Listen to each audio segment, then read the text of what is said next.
Time to get started. Excellent. Hey, everyone. Thank you so much for joining us. My name is Nate McGaha. I am the Executive Director of Arts North Carolina, the state's advocacy organization for the arts.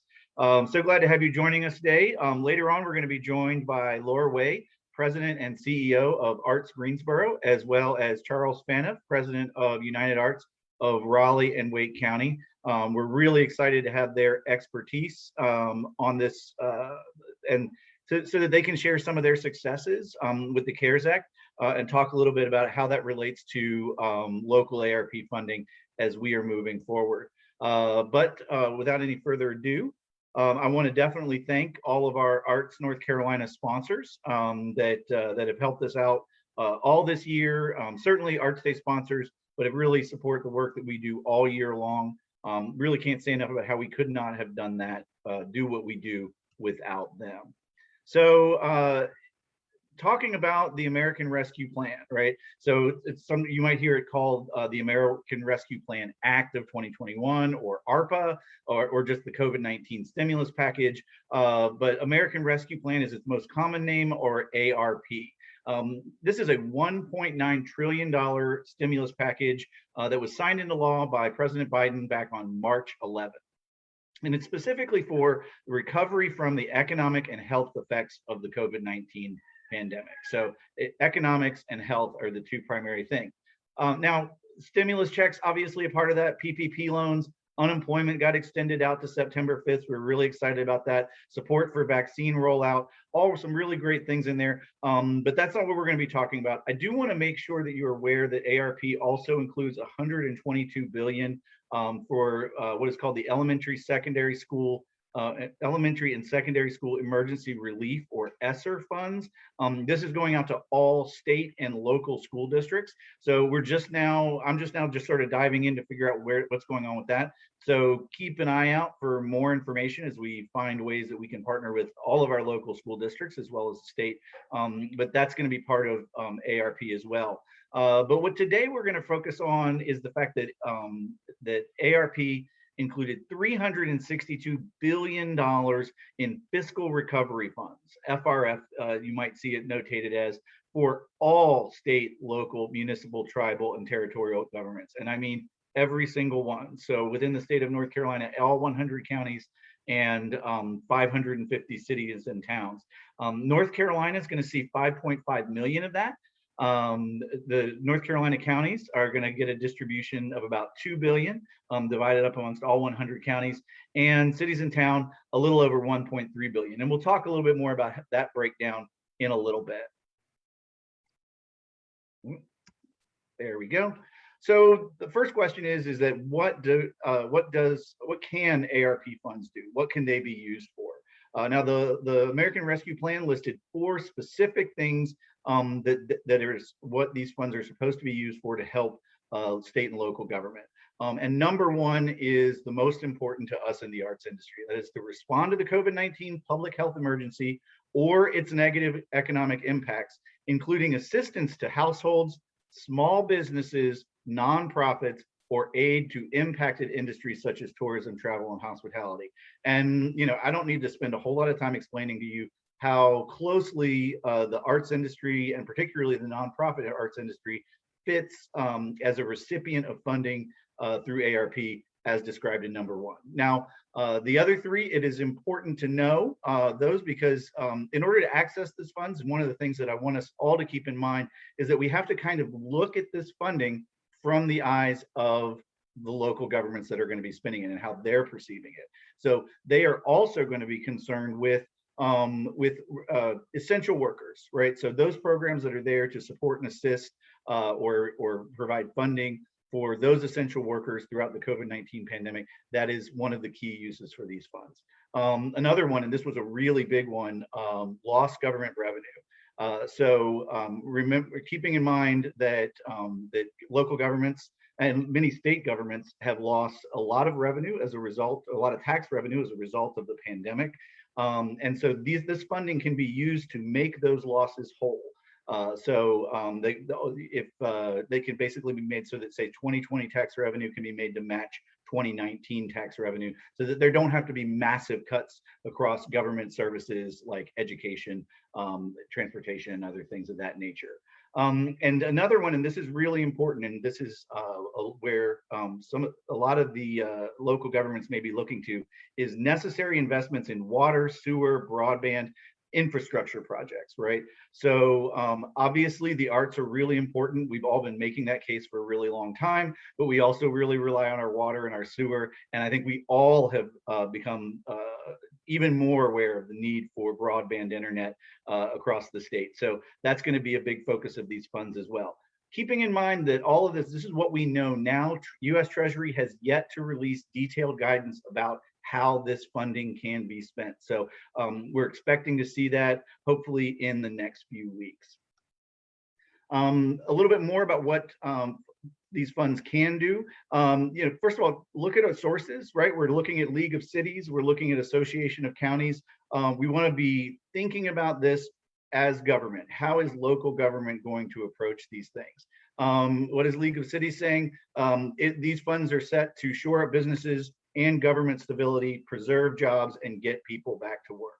So as we're starting to think about what you might want to propose to do with ARP funding, those things, stability, job preservation, or job creation, and getting people back to work would be a good through line. Another thing that's important to note, and this is right in the legislation, is that local and county governments receiving can transfer funds to private nonprofit organizations, public benefit corporations, or special purpose unit of state or local government.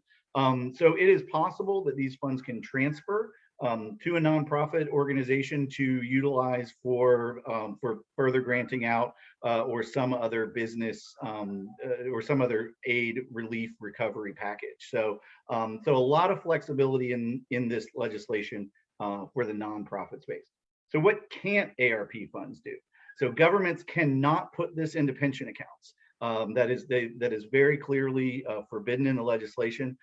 They also can't offset tax increases or cut taxes. So they can't just say, well, we're going to cut taxes by 10% or 20% for the next 2 years and live off the ARP funding. That is specifically against the rules. You can use it to backfill pre-budgeted tax revenue, but you cannot come up with new tax cuts to do with as your ARP funds.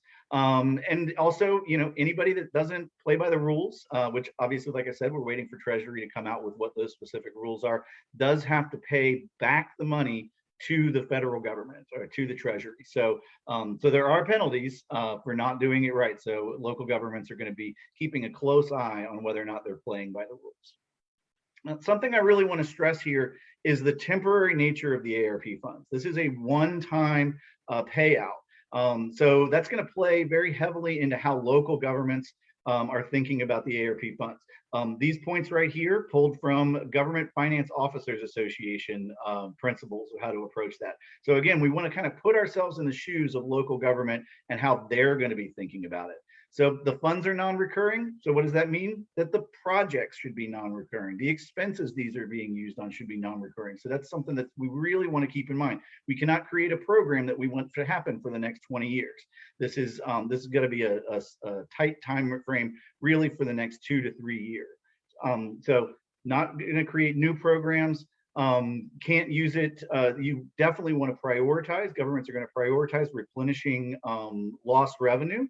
That is probably going to be the first thing they do before they start to open out and think about what else they can do with their funding. So how much revenue your city government or county government has lost is going to play into a great deal about how much money they're going to have after offsetting that revenue decline that they're going to be able to invest in infrastructure, arts, or other areas of civic life.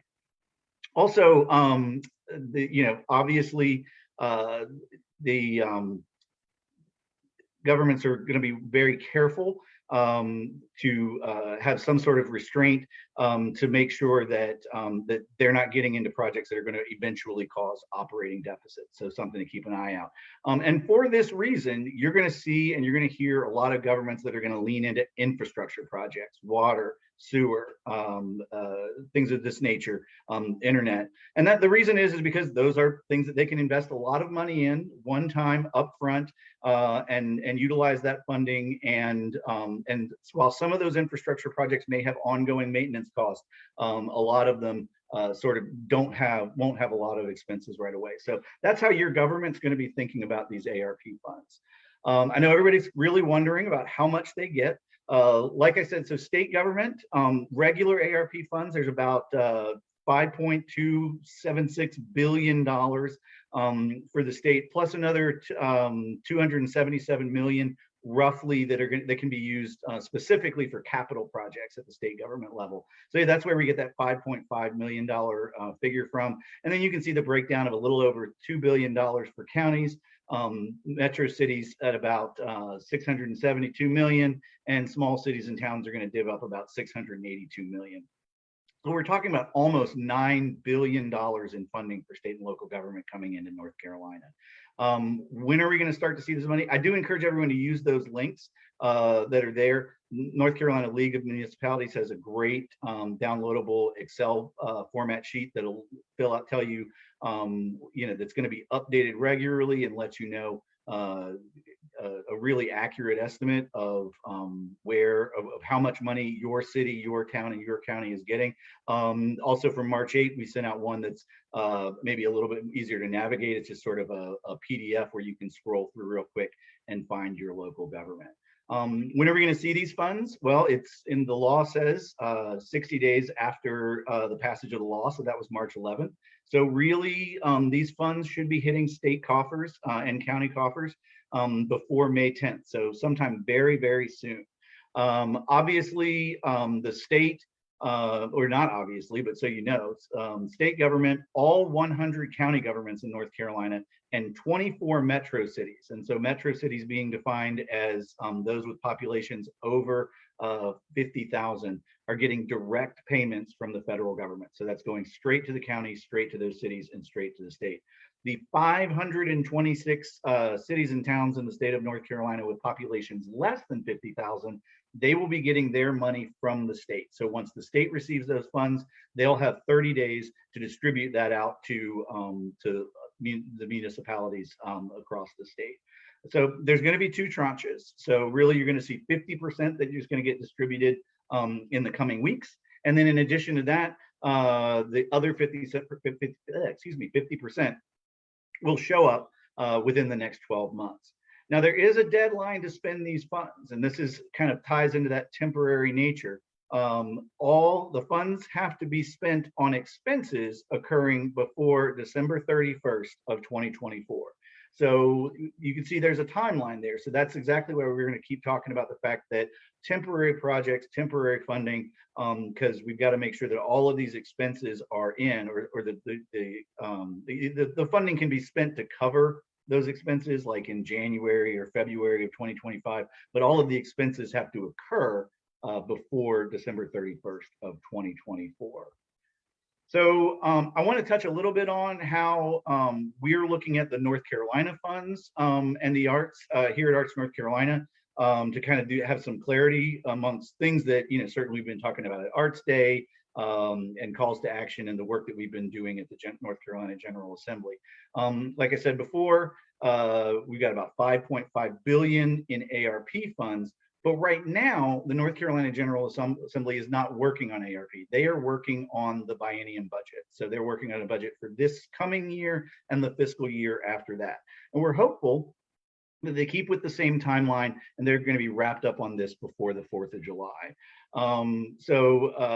In this state funding, not counting the ARP, there's $4 billion in one-time surplus funding. Now, a lot of that had to do with the fact that the governor vetoed the budget, and that veto wasn't overridden, so that there was a lot of spending that didn't happen. There were actually some surpluses in revenue that we weren't expecting, or that the state government wasn't expecting. So there's sort of this balloon of $4 billion. It is not recurring, so asks that are coming out of this are not recurring asks. They are one-time asks in order to draw on that $4 billion. Our play, as you know, on that, or our request, is the $8 million over the next 2 years for the Restart the Arts grants, now supported by H562, and this would provide funding to organizations as they restart. So for public programming available to the public, investing in costs that they might need. And that is, and I'll talk a little bit more about why we chose to go that way. Now, the ARP funding at the state level, after the budget, they will begin to address the ARP funding. We are expecting that the governor's proposal will be coming out within the next month. And it was very busy with reopening and getting Apple to come here. So there's lots of things coming out of the governor's mansion right now. But we are expected to see an ARP proposal from the governor soon, and we have gotten some really positive signals that the arts are going to be included in that proposal. So we're kind of weighing our options as we navigate through the process.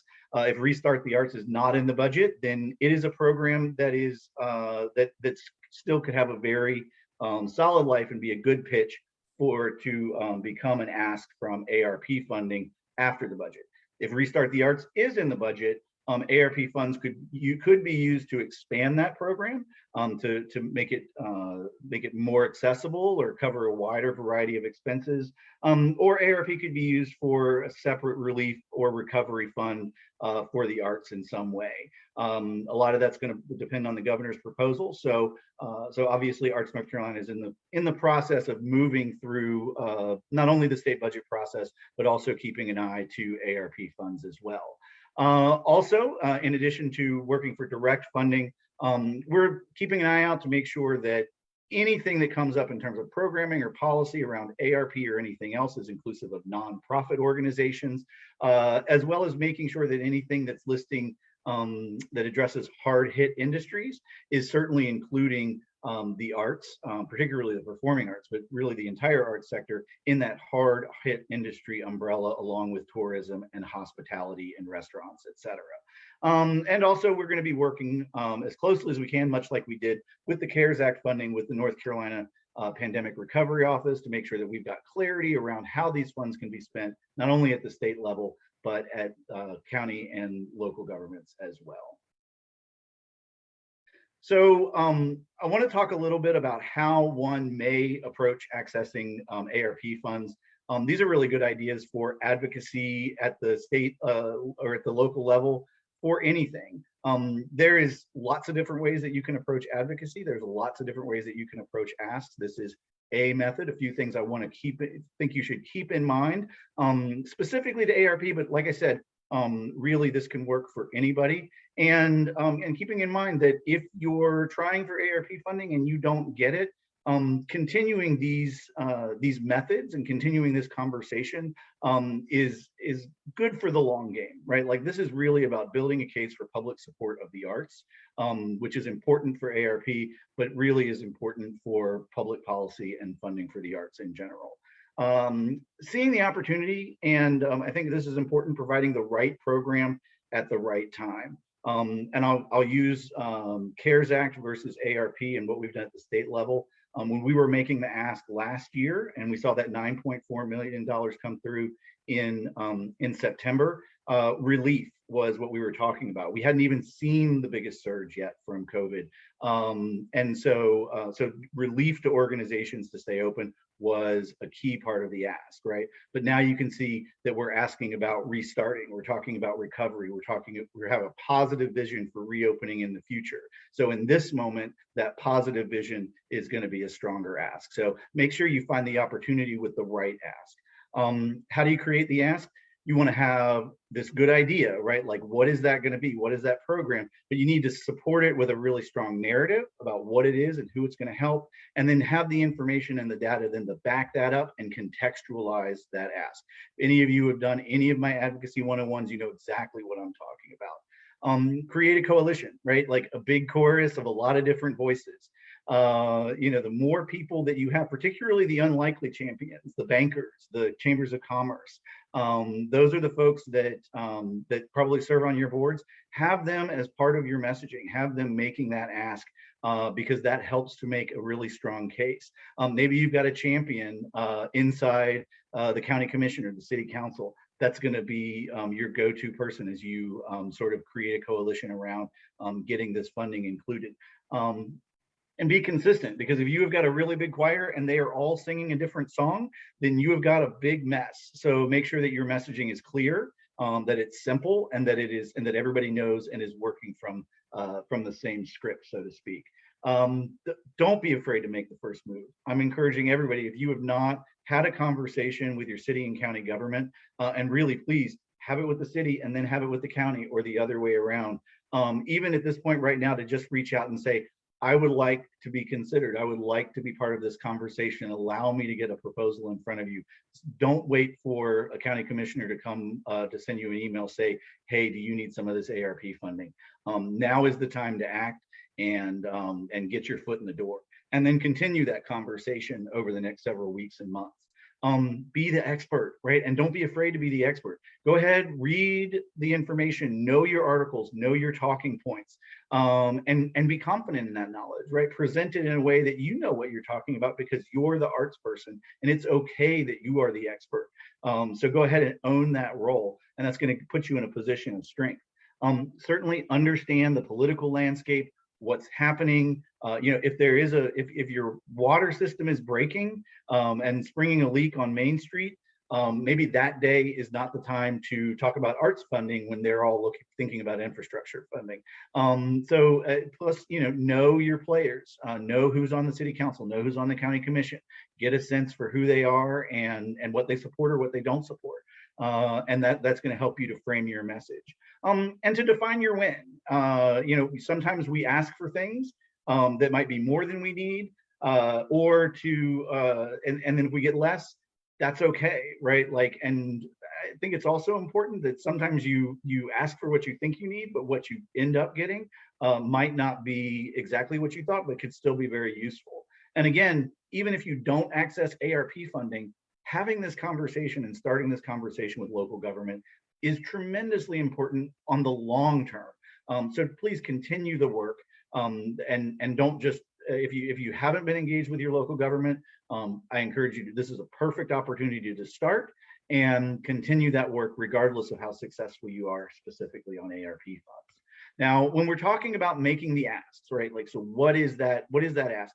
So the project that you're asking for around ARP needs to be around relief, reopening, and recovery, right? Particularly reopening and recovery, as we're trying to have that positive message forward, that needs to be a piece of your ask. Though certainly we have taken some great losses, so relief can be part of that, or even a driving force behind that. But keep an eye to reopening and recovery. Remember, as I said before, the funding is temporary, so whatever that project is should be temporary as well. Has to be wrapped up prior to December of 2024. Lead with that narrative, that how is this going to help, and then use information and data to give that context, right? To make the one person you're talking about seem like it applies to many people across your community.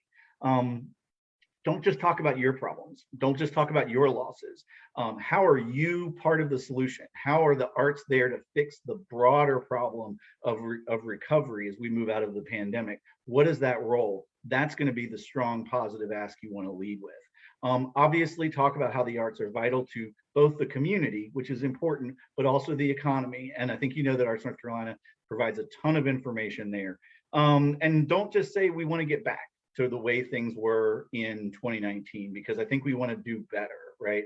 To steal a phrase, to build back better. So having that positive message about how the arts and your ask is going to empower your community to get further forward and to do better is going to be important. So a few thoughts around that. Like I said, local economies, how are arts and investment in the arts going to play out for other businesses, particularly restaurants is a really strong ask, but the entire lodging, tourism, et cetera, that industry. Another approach is to make sure that you know that, yes, the arts are hurting, and the arts are going to take that much longer. There's a Johns Hopkins study that shows that arts are going to take twice as long, if not more than twice as long, as all other nonprofits to recover. This McKinsey & Company report you can link to here that has a great graph that shows how The arts industry is going to be take the longest time to recover out of like a whole plethora of industries. So the fact that we're in the long game and we're going to need some sustained support can be another part of your ask. Leaning into creative jobs being critical for the future of work and kind of building out that creative workforce. Great Forbes article there. Creative workforce is a buzzword. We're hearing a lot about that conversation, particularly as we're moving forward into the new Biden jobs plan. So we might see some congressional action that's funding more of a workforce development campaign. So make sure that you're thinking in those lines, or at least watching that. And then certainly the COVID-19 is a healthcare crisis, and the arts have a tremendous amount of power on the healthcare side of things, driving down cost and speeding up healing. So don't discount that as you're building your case as well. Obviously, a lot of information like this is available at Arts North Carolina and some other resources I'm going to talk about. Key into that $30 over and above for everybody going to an arts event, and see that half of that money is on meals, right? So the pairing of restaurants and the arts economy, I think, is really crucial to making that case, because we're talking about two sectors that really need to come out. Also looking to the other side of that graph there, that the non-residents, the folks coming into your community, are spending twice as much, and 1 in every 3 patrons in North Carolina is coming from outside the area where the event is being held. So there's an attraction of dollars issue, case to be made for the arts there. Certainly the financial losses, we have talked about that, 300 million in direct lost sales, $1 billion in total economic impact once you factor in all those meals and babysitters and Uber rides. So that economic impact kind of shows that we're going to need help to move forward, but also using that economic data from the last slide to say we're going to be part of the solution. We just need a little help to get started. Talking about job losses also shows that there's an economy there. There are jobs that need just a little bit support so that they can build and create and move on. I will want to run through these resources really quick. I really encourage everybody to check out Art Train. Springboard for the Arts is doing some really great work and sort of getting their head thinking not only about ARP, but also the American Jobs Plan and future legislation that might be coming down. They are offering some programming for training and technical assistance. I think it's $150 for organizations with fewer than 10 employees, and $300 for those with more than 10 employees, specifically around community local arts councils and community and government organizations.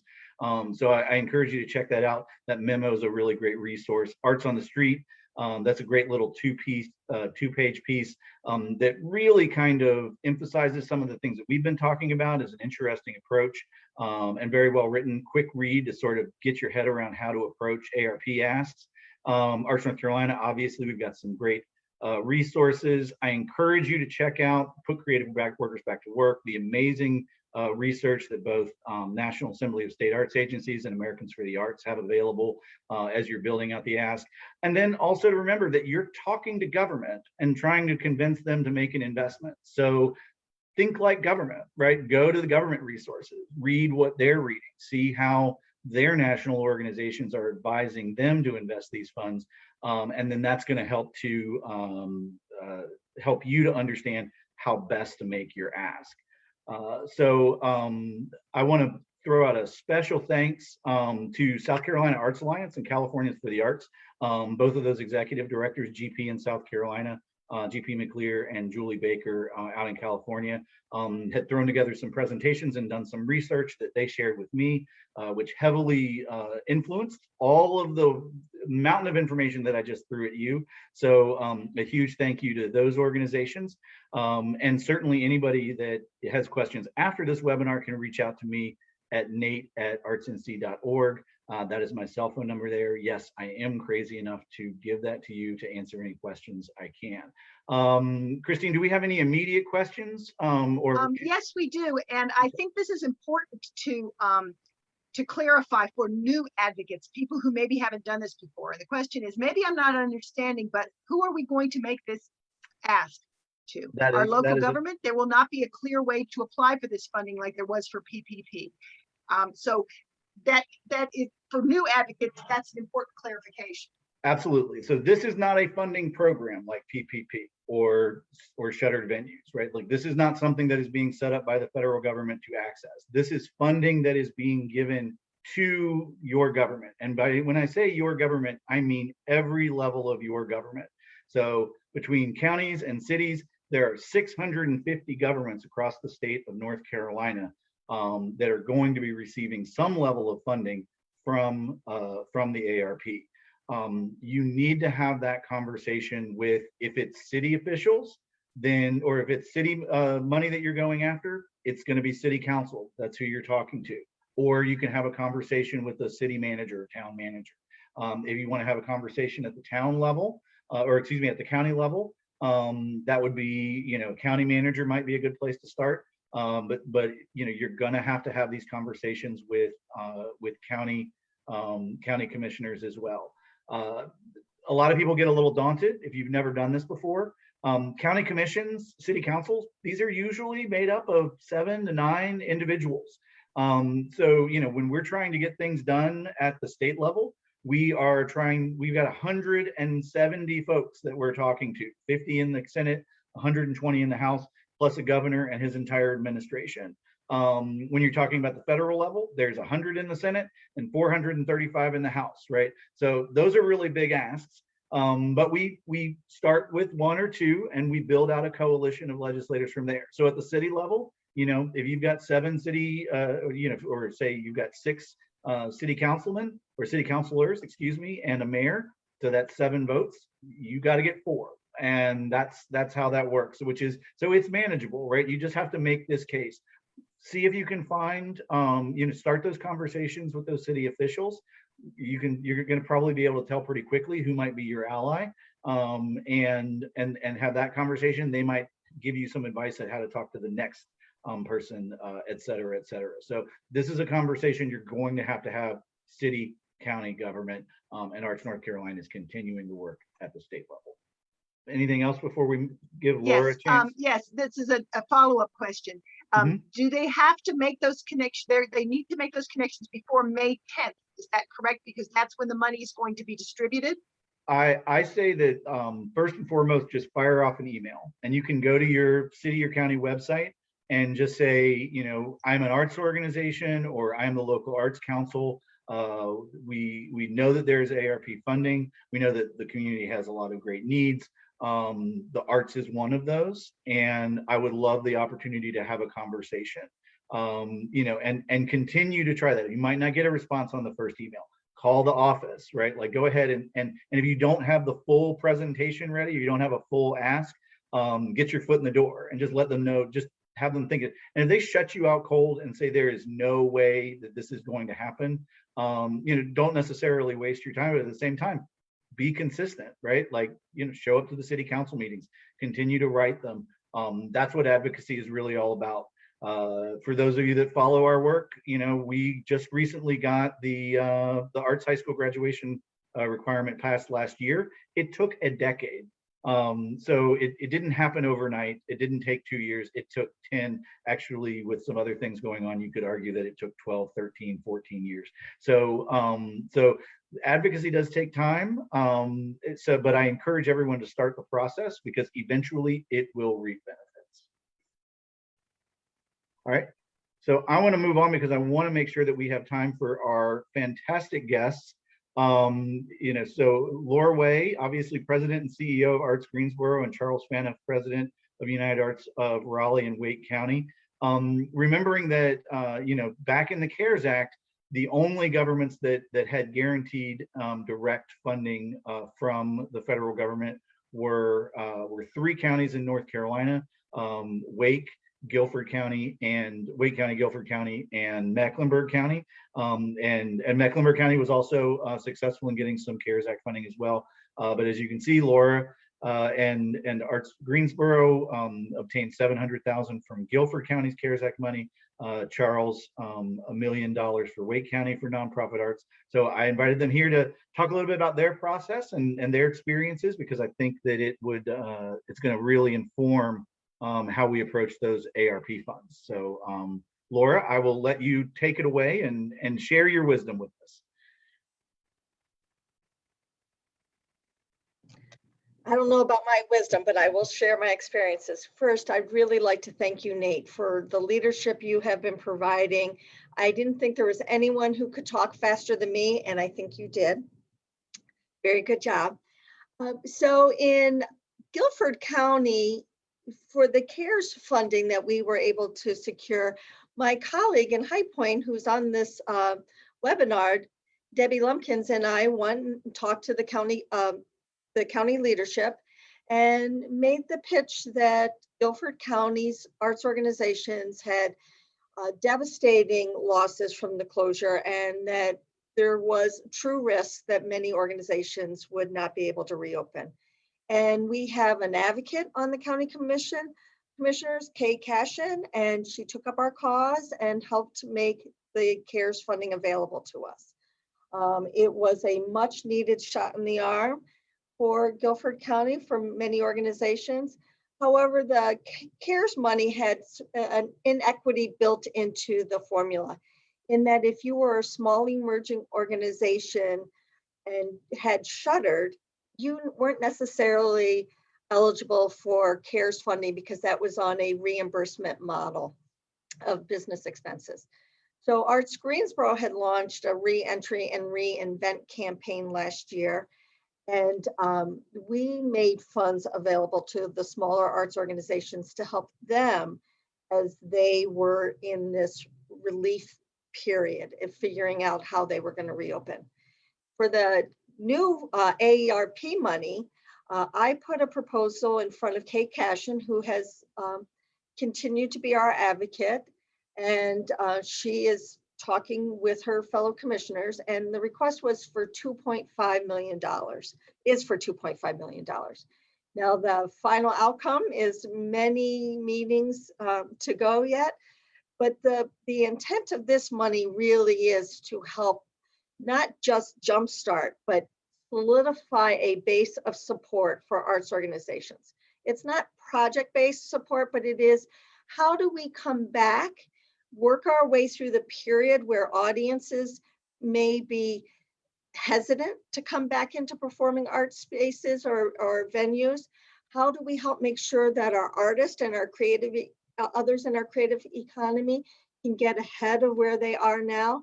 And how do we help make sure that our organizations in this sort of reinvention period develop the financial models and strategies to go beyond this period of post-pandemic, so they are healthier and stronger and more agile and nimble?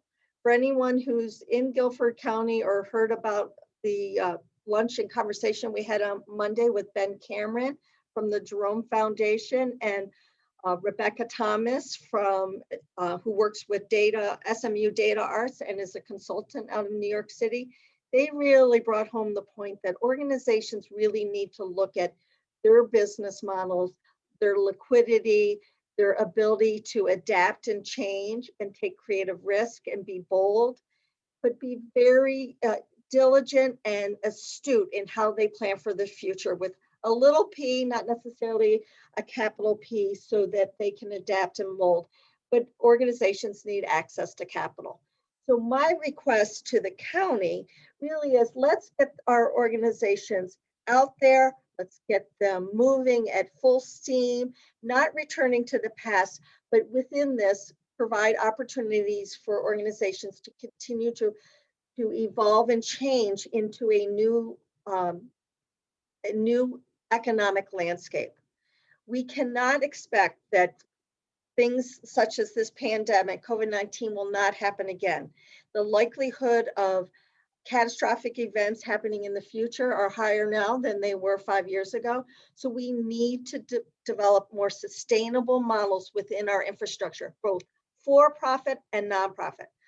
So the relief dollars I've asked is to help move our organizations to a more sustainable path for their organizations.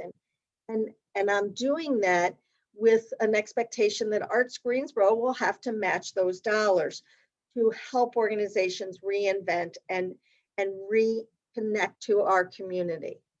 And the talking points, the argument I am making around this, and I have a colleague who's on the webinar, Steve Collier, who's helping me with this work, and along with my team and others across the country I've been talking to, it's an economic argument. The creative sector drives jobs, it drives health outcomes, it drives educational outcomes, it drives the attributes that businesses look to as quality of life attributes that attract and retain businesses and employees. So the arts are the bedrock for how communities promote themselves. And if we don't have a healthy arts ecosystem, we need to do something about that. So we are making our case around, we need to fertilize that ground in which our creative industries, our nonprofit, for-profit, and our individual artists can have a more sustainable business, can live and flourish here, make a living wage, and that those jobs that are created from the creative economy will multiply. And the multiplier effect is it will impact every other industry in our community. So I'm making an economic argument, at the same time making an argument to our nonprofit and our creative economies and our creative industries that we need to do our own housekeeping. We need to be more astute, sophisticated, and pragmatic about how do we support ourselves when we don't know how people will come back into our space, how people will use their discretionary income, or how the philanthropic community will look at the arts and cultural activities moving forward. So we need to have a lot of different scenarios. We need to have a strong business case and a strong business model, and we need access to capital. So the relief dollars will set us on that path. Arts Greensboro and our partners across the county, the city, and the triad will help solidify a lasting change in models and approaches to supporting the arts in our community. So we can do the work we know. We can create better access, increase equity. The inclusion in the arts is paramount, and provide for our community the arts that they look to as a public good that should belong to all, to make sure it can belong to all. So that's where I'm really focused. It's an economic model, an economic argument. We need to develop the business models. We need to enhance our messaging across the board around the value of the arts to you as an individual, but you as a community. And then sit down and talk to every county commissioner and then our city council as they make these strategic decisions on how they're going to invest in the arts. And Arts Greensboro is prepared to help go out and raise additional funds to supplement that investment, if not exceed the investment that the state or the county and the city would make in the arts. So that's where I'm at. That's what I'm doing with a team of people, and happy to answer questions when Charles is done. Thank you so much, Laura. That's fantastic. And I just want to say that two of the things I think that really impressed me about Arts Greensboro and your ask when you were working with the CARES Act funding was one that I think you turned around a massive economic impact survey in 48 hours and really got your entire community to get that data to you so that you could turn around and make a strong request to county government. So that data really helped put your work in context, and the fact that you got it in 2 tranches, right? So it wasn't like you got the funding and then said, "Oh no, thank you for my $500,000, I'm done." But you kept the conversation going and received an additional $200,000. I think there's an important lesson there. So thank you so much for sharing, and fantastic work there. And Charles, I will kind of hand it over to you and let you tell us a little bit about your experiences and how you see things moving forward. Great. Thanks so much, Nate. And, like Laura said, just so grateful for all that you and Arts North Carolina have done for the arts community across the state over the last year. And I think it's also appropriate that I'm speaking after Laura, since she was in the state of the local arts councils to figure out how to partner on the CARES Act. And she was really helpful to us as well. So thank you very much, Laura.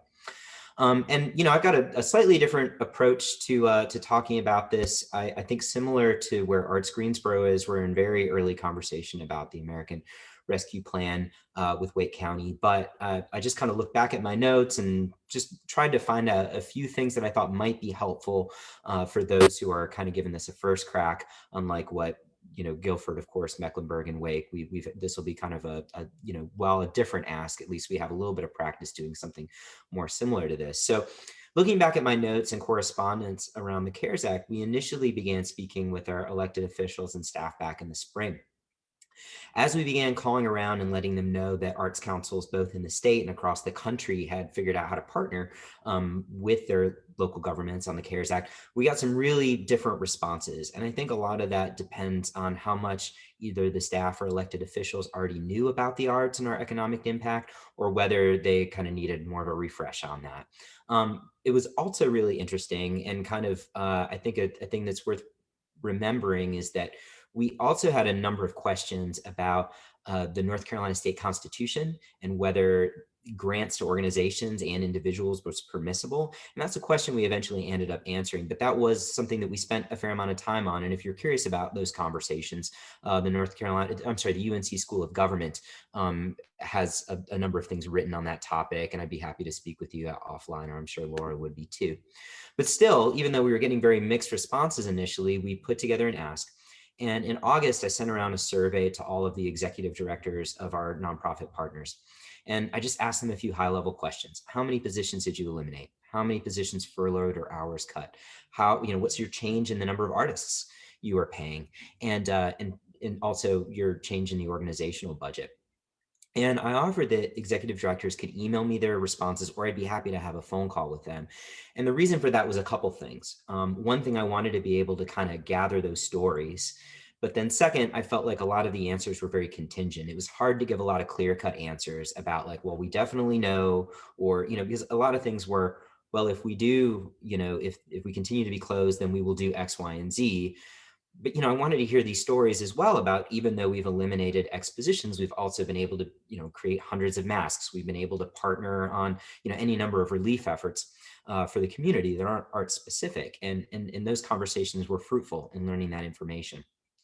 At the same time, we were talking with county government about what could be done for individual artists and businesses. We partnered with a few other local organizations on a relief fund for individual artists. We call that the North Carolina Artist Relief Fund, and we raised over $200,000 in private dollars. And what the county encouraged us to do was to refer individual artists and arts businesses to a couple of programs they had. So we encouraged them to apply for the Wake Forward program, which was administered by the North Carolina Rural Center, and that provided low interest loans. I did recently get a final report on that, and 7% of the loans, which totaled $19 million, were for arts, entertainment, and recreation.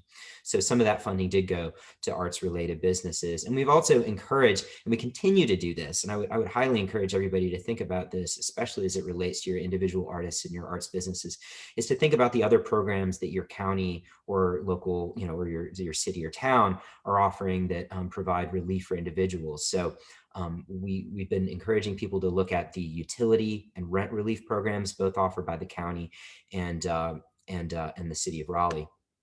But in terms of the CARES Act support, things really started to turn for us when the General Assembly passed a law in early September. And this is just a direct quote from the News and Observer. On Thursday, the North Carolina House passed the nearly $1 billion Corona Relief Act 3.0 that the Senate had approved the day before. It includes $9.4 million for grants for local arts organizations and nonprofits. But the bill excludes from arts funding any county with a population of 1 million or more. And in North Carolina's counties, only Mecklenburg and Wake meet that criteria. And that's the end of the quoted section. So, of course, that wasn't great news because Wake and Mecklenburg were left out, but it did give us a very, clear reason to partner with the county. And that really kind of helped us, bring those conversations forward to the final stages. And thankfully, we already had the data. We'd already been having the conversations. In particular, our liaison with the county commission, Vicki Adamson, was a champion, just like Laura had her champion in Guilford County. And we had our ask ready to go. The other key piece is that we were ready to answer the question about how we would prioritize racial equity. And we had looked at what Greensboro had done and several other places, and we had we decided to prioritize the work of culturally specific organizations, which in Wake County are African American, Latinx, and Asian American organizations, and they could apply for a higher percentage of their funding for the relief fund. So $1 million in relief funding was unanimously approved by the county commissioners in September.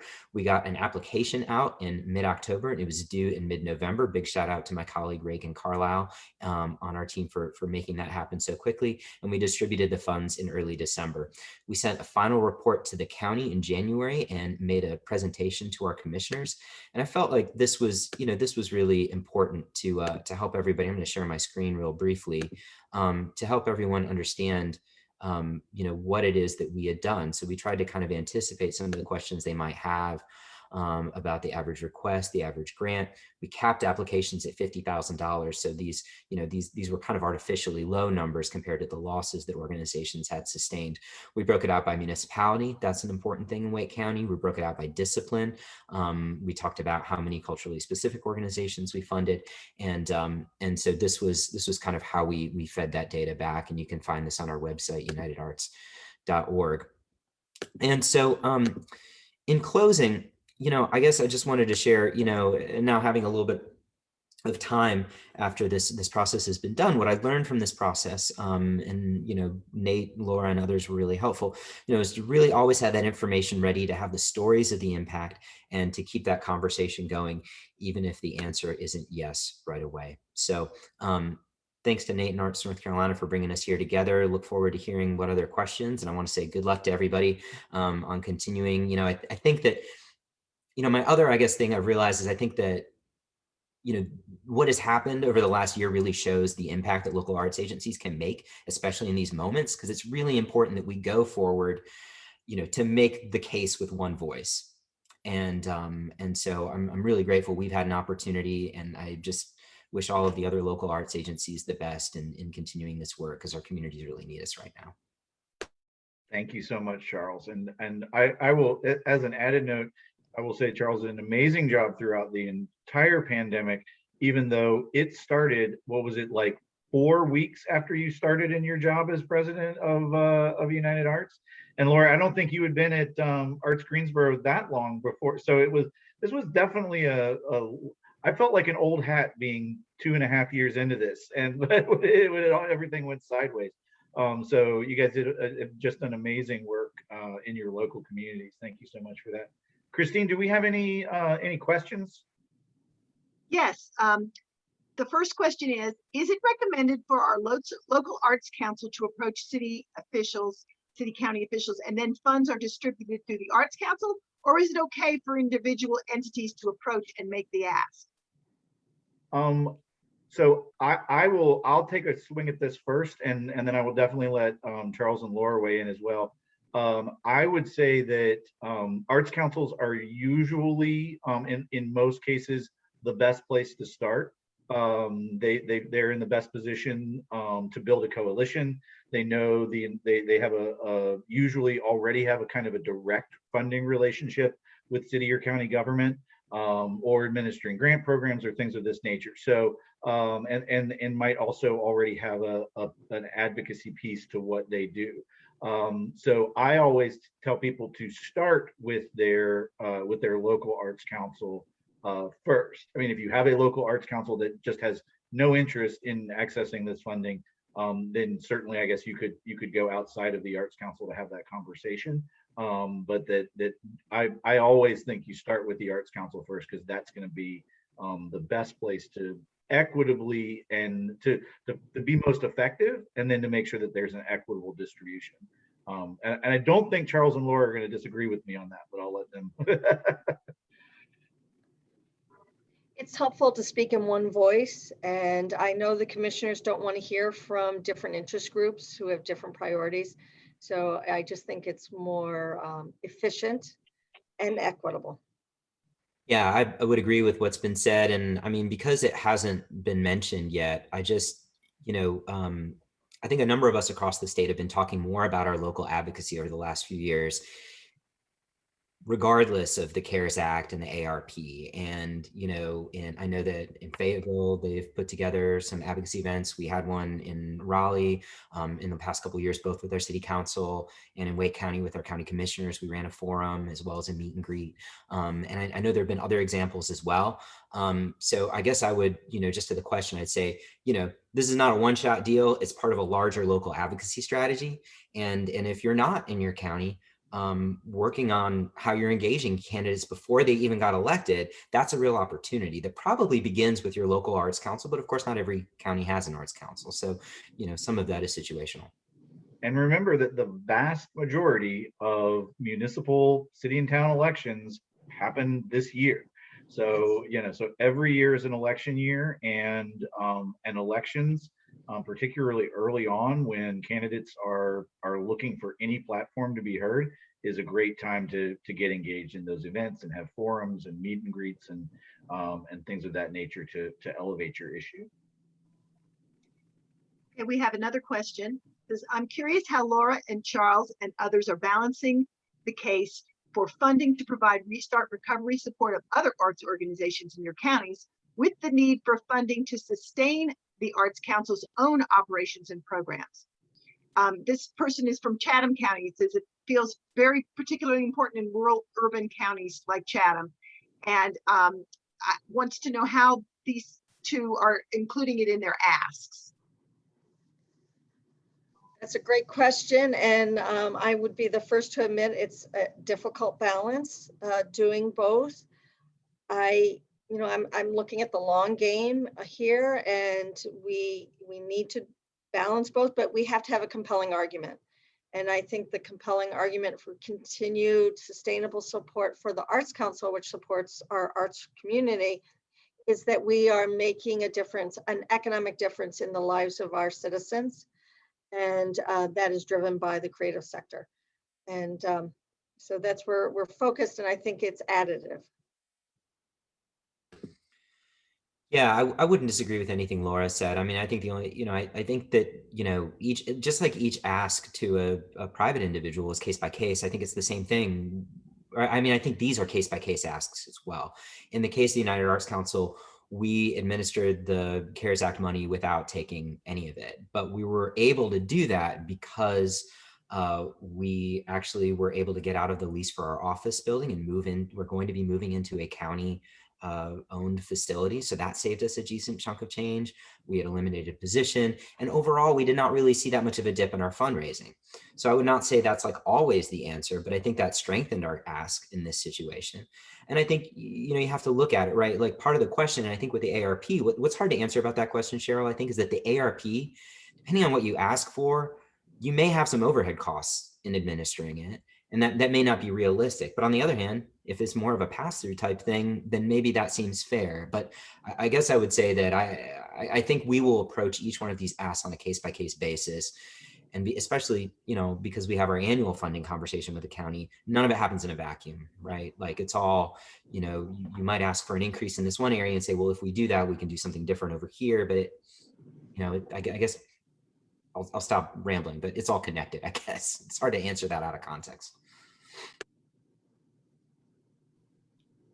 Okay, we've got another question. It's actually kind of more like a comment, so maybe get some comments on it. It says, I would like to encourage arts organizations to include individual artists and teaching artists in the conversations regarding needs and offers. Larger business models can benefit from case-specific knowledge on how smaller models can and do work. If they do not have individuals on their boards, invite some to participate, even if as a guest, to get some additional perspectives. I'll add that I hope that one of the things I've been able to stress, and maybe I could do a better job, is making sure that every individual artist or individual teaching artist, as you navigate the PPP and all these other programs, that you think of yourself as a small business. And that is essential to not only to accessing the Americans for the Arts is Arts Action Fund has got some great information about the changes around the new PPP rules and how it's easier for those individual artists to get a hold of that. I am no expert, but it's also really important that conversation move into the advocacy space as well, because politicians love talking about small businesses, but a lot of them don't stump about, giving money to artists. So as we identify the artist or the teaching artist as a self-employed small business, that helps to play into that larger creative thing, creative economy ask and that argument. I do think that there's certainly more of a space for arts leadership or local arts councils to engage artists more in decision-making process. That's always can be difficult. It can be challenging because artists don't exist in the spaces that we have historically gone to for those decision makers. But I think that that's something that conversation is starting, and I'm starting to hear that more and more. I'll let Laura and Charles weigh in as well. Well, I just like to point out that if it weren't for artists in our community who can make a living from what they do, there's no point in having organizations. So we have to always consider artists as they are the creative energy that organizations then harness and present out to our community. So it's very important to have artist perspective and artists at the table.